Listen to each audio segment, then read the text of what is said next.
Olá, pessoal, tudo bem com vocês? Eu sou a professora Dinancy Silva. Vamos conhecer a nossa aula de hoje? A nossa aula de hoje é aula de revisão e avaliação. E nós vamos, então, revisar esses conteúdos que foram estudados na unidade. Vamos lá?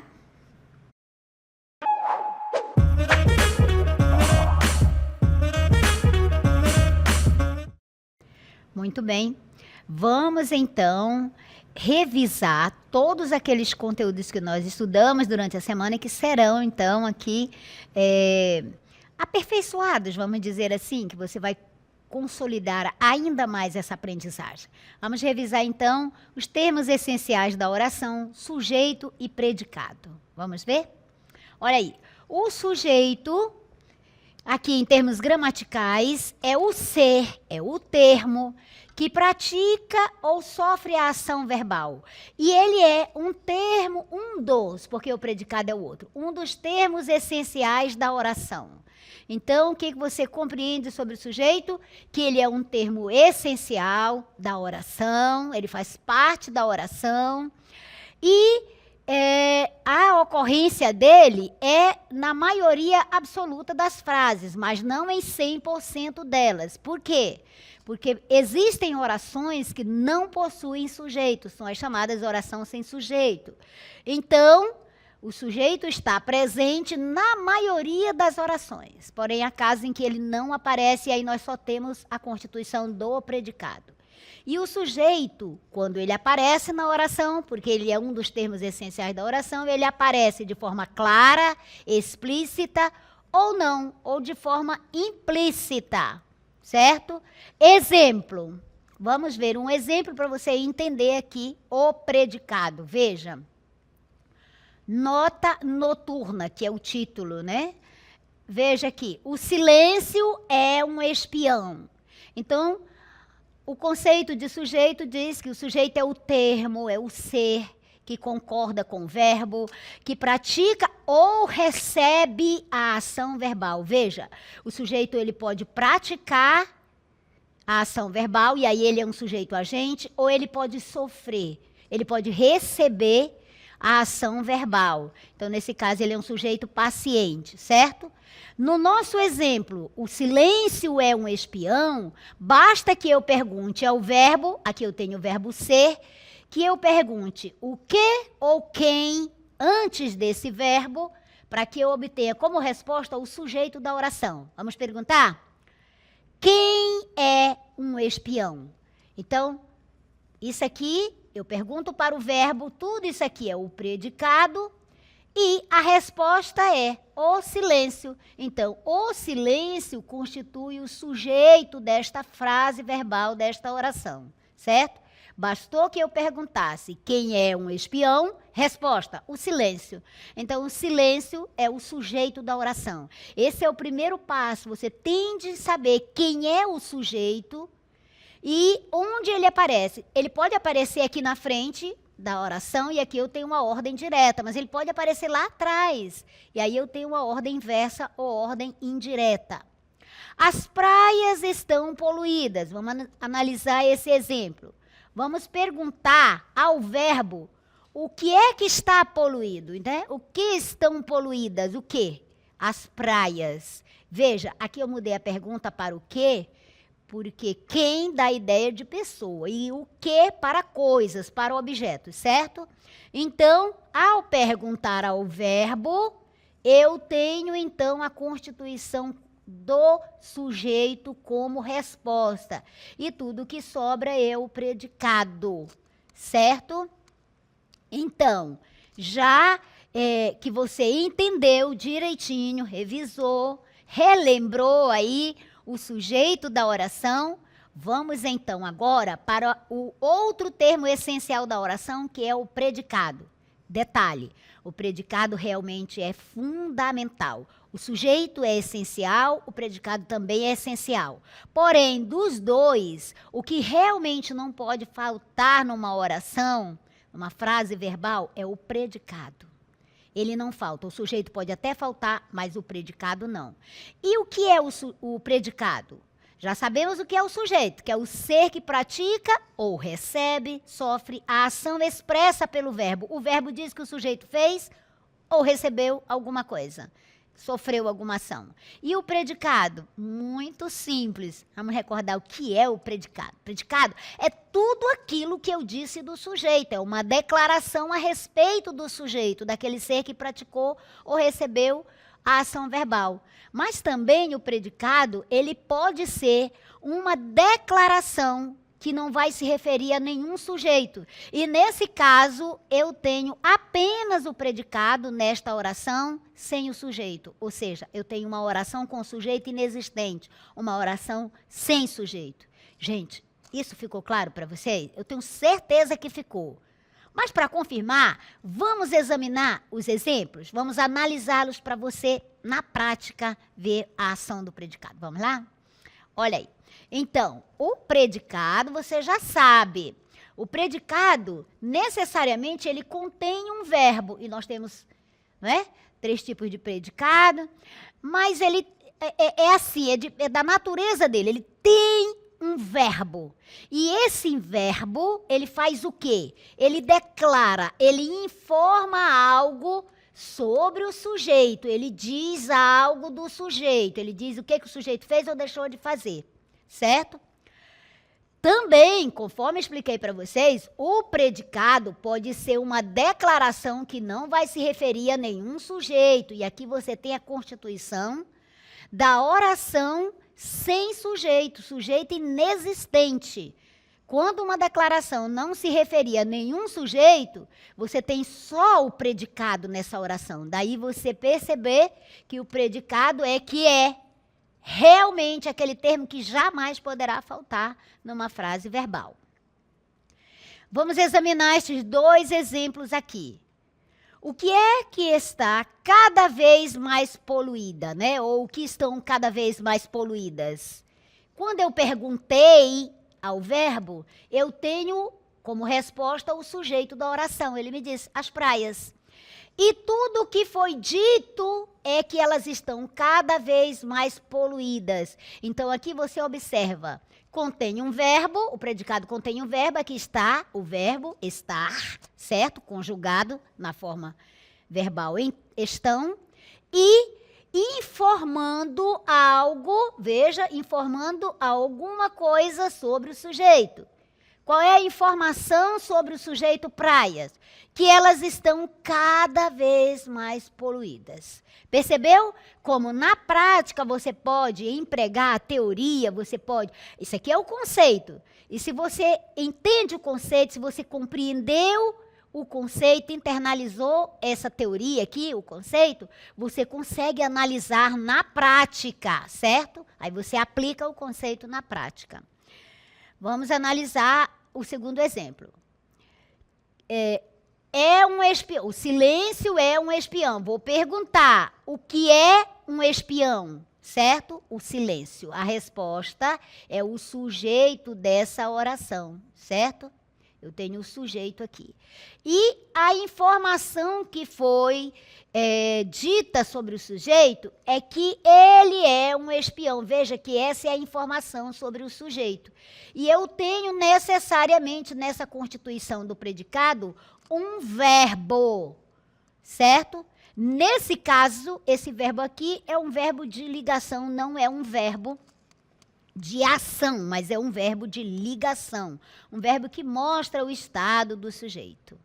Muito bem, agora que você já entendeu o conceito de sujeito e de predicado, já analisou comigo as frases, agora nós vamos revisar os tipos de sujeito.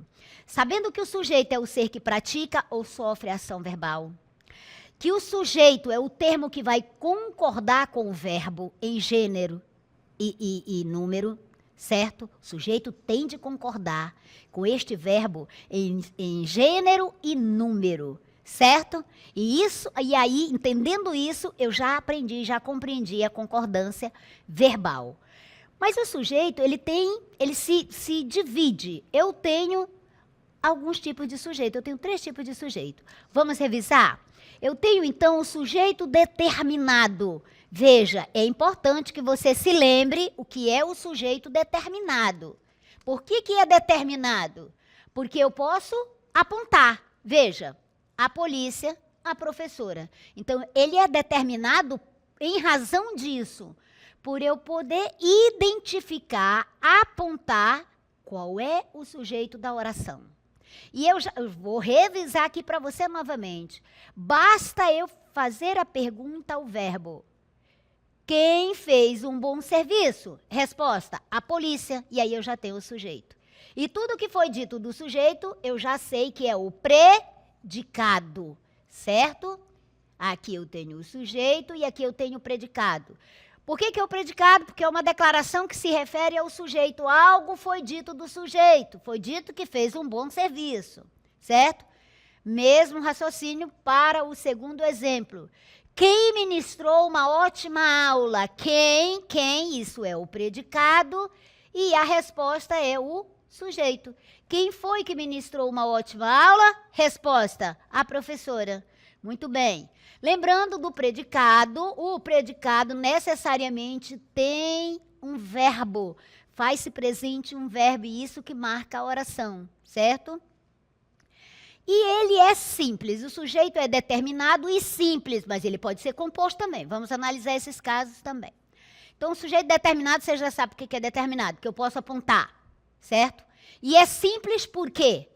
Porque o sujeito só possui um único núcleo. Eu tenho aqui na constituição do sujeito um único núcleo. Professor, o que é mesmo núcleo? É aquela palavra fundamental, essencial.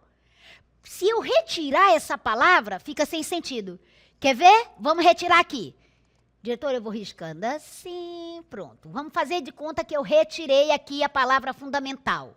Veja como foi que ficou isso. Ministrou uma ótima aula. Faz sentido isso? Não, não é? Então vamos apagar.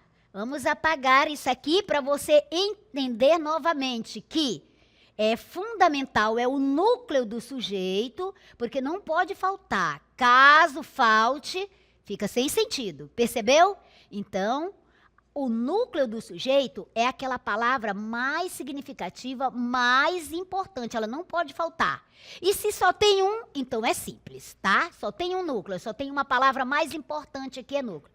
Ah, professor, e esse azinho que tem aqui? É o artigo. Artigo definido, feminino, singular, certo? Lembra quando nós vimos que ele concorda com o substantivo a que se refere? A polícia, a professora, certo? E na análise sintática ele é chamado de adjunto adnominal, certo? Porque está perto, está próximo do nome. Muito bem.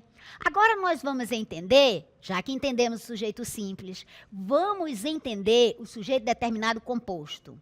Ora, é muito simples. Vamos analisar o exemplo? Olha, se o simples só possui uma palavra mais significativa, um núcleo, certo? O determinado você já sabe que eu posso apontar, posso identificar, e é composto, porque ele pode possuir 2 ou mais núcleos, certo? Aqui eu tenho João e Maria. Veja, 2 núcleos. Então, esse sujeito é determinado, porque eu posso apontar.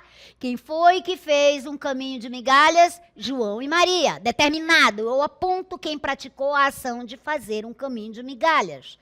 E é composto, porque possui um núcleo, 2 núcleos, 2 palavras mais fundamentais, mais importantes, que se eu retirar, então, vai ficar sem sentido. Muito bem. Agora, vamos analisar o outro tipo de sujeito determinado. É determinado, porque eu posso apontar. Só que ele tem uma complicaçãozinha. Ele é chamado de sujeito desinencial, implícito ou elíptico. E antigamente ele era chamado de sujeito oculto. Então, esses 3 sinônimos para esse sujeito determinado, que está na terminação do verbo, vamos analisar? Olha aí. Então, algumas vezes o sujeito, ele não está claro, não está de forma explícita. Algumas vezes pode acontecer isso, certo? Onde? Na oração. Mas ele existe. Ele existe, ele praticou e eu posso defini-lo, eu posso determinar, eu posso apontar, certo? Mas ele está ali, oculto, escondido. Só que eu posso identificá-lo, apontá-lo onde? Na desinência verbal, na concordância verbal. Vamos ver o exemplo. Eu tenho então como exemplo aqui, ó, rastejei de dor. Olha, gente, vou perguntar para o verbo, quem foi que rastejou de dor? Quem rastejou de dor? Olha aqui a resposta, eu. Lá na terminação do verbo, eu rastejei, tu rastejaste, ele ou ela rastejou. Mas aqui o sujeito sou eu. Eu pratiquei esta ação aí. Eu rastejei de dor, certo? Então, sujeito implícito, desinencial, ou elíptico, ou como antigamente ele era chamado de oculto. Matei meu desejo naquele doce. Então, veja, quem foi que matou o desejo naquele doce? Eu. Sujeito, então, aqui é chamado de desinencial. Você já sabe. Elíptico. Desinencial, porque está na desinência, tá, gente? Na terminação do verbo. Elíptico ou, não é? Implícito. Essa palavra implícita é muito importante você entender, né? Não está de forma clara, mas está implícita, está ali... elíptica, está desinencial, está na terminação do verbo. Seguindo, então, já que você já lembrou, já recuperou na sua memória e no seu entendimento isso que nós falamos a respeito do sujeito, vamos falar agora do outro tipo de sujeito. Falamos do sujeito determinado. Agora vamos para o indeterminado, ou seja, o oposto. Se o determinado eu posso apontar, eu posso identificar, o indeterminado, esse prefixo in aí, indica não posso determinar, não posso apontar. Vamos examinar, vamos analisar os exemplos que você vai entender direitinho. Olha, falaram muito bem de você. Alguém praticou a ação de falar muito bem de você, mas eu não sei quem. Ah, professora, foram eles, foram elas. Certo, mas não está explícito aqui, não está dizendo eles ou elas falaram muito bem de você. Porque se estivesse o pronome pessoal aqui, eles ou elas, aí já não seria indeterminado, certo? Não seria, seria determinado. Mas no nosso caso, nós só temos o verbo aqui na terceira pessoa do plural. Então, nesse caso aqui, falaram muito bem de você com esse verbo, certo? Com esse tipo de verbo, aí eu tenho a constituição do sujeito indeterminado. Mesma análise para mexeram nos seus pertences. Alguém mexeu nos seus pertences. Alguém falou muito bem de você, mas não posso apontar quem foi. Se o Pedro, se a Maria, se o João, não está determinado. Certo? Então, aqui eu creio que você já entendeu como é o sujeito indeterminado. Não posso apontar quem praticou, mas ele existe, certo? Agora vamos, então, revisar a concordância nominal. Olha, é muito simples a concordância nominal com a sua regra geral. Com esta situação de regra geral, quando você entende a regra geral, você consegue resolver muitas situações de concordância. Como é que se dá a concordância com essa regra geral? O que é que você tem que entender? Que o artigo, o adjetivo, o numeral, o pronome, eles vão concordar com o substantivo a que eles se referem em número e pessoa, certo? Em número e gênero e número. Ou seja, se o número estiver no singular, né? Se o substantivo a que eles estão se referindo estiver no singular e no feminino, então o artigo também ficará no singular e no feminino. O adjetivo, mesma situação, o numeral também e o pronome também. Então, o que você tem que entender? O substantivo comanda o artigo, o adjetivo, o numeral e o pronome. Estas 4 classes de palavra, artigo, adjetivo, numeral e pronome, se submetem ao substantivo concordando com eles, viu? Eles têm que dar um jeito de concordar aí. Exemplo, ela é educada, olha aqui. Ele é educado, eles são educados, elas são educadas. Todos concordando. Seguindo, vamos ver outros exemplos. Agora, umas situações que exigem um pouco mais de atenção. Ali eu tenho vamos dizer assim, um pronome é um substantivo, né? Mas quando eu tenho mais de um substantivo, preste atenção a isso. quando há mais de um substantivo e o adjetivo vier depois desse substantivo, estiver posposto aos substantivos, certo? Então, esse adjetivo deve concordar com aquele que está mais próximo ou ainda com todos eles. Veja, eu tenho aqui pintura e poema, 2 substantivos. E eu tenho o adjetivo bonito depois. Olhe, observe, depois desses 2 substantivos, pintura e poema.